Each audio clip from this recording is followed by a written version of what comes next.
कांग्रेस के खूनी इरादे नाकाम रहे।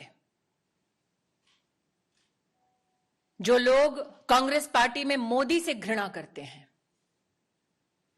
वो आज देश के प्रधानमंत्री को, उनकी सिक्योरिटी को किस तरह से भंग किया जाए उसके लिए प्रयासरत थे। नफरत मोदी से कांग्रेस को है, हिसाब हिंदुस्तान से और हिंदुस्तान के प्रधानमंत्री से ना कीजिए। क्या प्रधानमंत्री की सुरक्षा में हुई भयानक चूक वाकई एक राजनीतिक साजिश है? इस बात को समझने के लिए सीक्वेंस को जानिए। बठिंडा एयरपोर्ट से प्रधानमंत्री को सबसे पहले हेलीकॉप्टर से राष्ट्रीय शहीद स्मारक जाना था। कोहरे और बारिश के कारण विजिबिलिटी कम थी। 20 मिनट तक प्रधानमंत्री ने बठिंडा एयरपोर्ट पर ही मौसम में सुधार का इंतजार किया। इसके बाद फैसला हुआ सड़क के रास्ते हुसैनीवाला में राष्ट्रीय शहीद स्मारक तक प्रधानमंत्री जाएंगे। बठिंडा एयरपोर्ट से हुसैनीवाला तक सड़क मार्ग से जाने में करीब 2 घंटे लगते हैं। गृह मंत्रालय का दावा है सड़क से जाने का फैसला पंजाब के डीजीपी की तरफ से सड़क रास्ते में सुरक्षा का पूरा भरोसा मिलने के बाद ही लिया गया।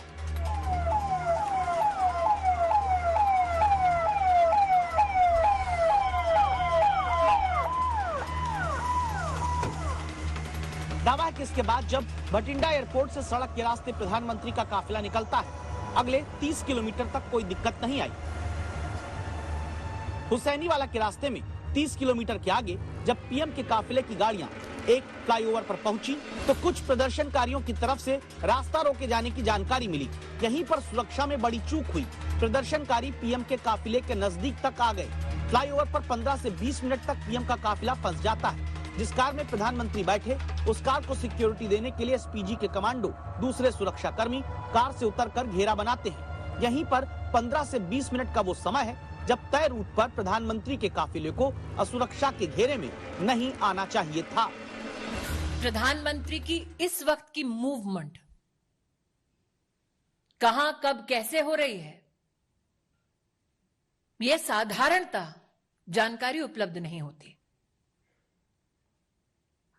उस क्षण किसने उन लोगों को फ्लाईओवर पर भेजा, ठहराया, व्यवस्था की, इसका जवाब पंजाब की कांग्रेस सरकार को देना होगा।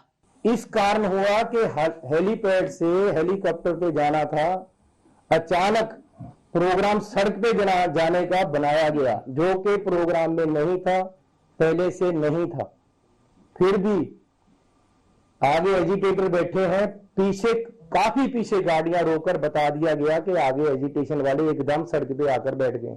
अब सड़क पे एकदम कोई ट्राली लगाकर बैठ जाए, उसको हटाने में 10, 15, 20 मिनट, आधा घंटा लग जाता है। इसलिए सेफ साइड के लिए प्रधानमंत्री जी को बोला गया कि आप पीछे आ जाएं, हम अदर रूट या बाई हेलीपैड आपको ले चलते हैं, लेकिन उन्होंने वापस जाने का फैसला किया।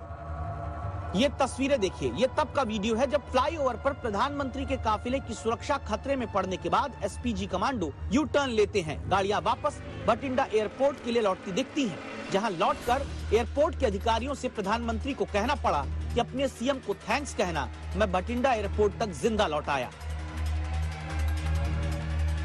प्रधानमंत्री किस रूट से एक स्थल पर पहुंचते हैं, उस पूरे रूट की सुरक्षा का प्रबंध और कोई भी गतिरोध नहीं है, ऐसा आश्वासन पंजाब पुलिस ने प्रधानमंत्री जी के सुरक्षा दस्ते को दिया। क्या जानबूझकर प्रधानमंत्री जी के सुरक्षा दस्ते को झूठ बोला गया? प्रश्न 2,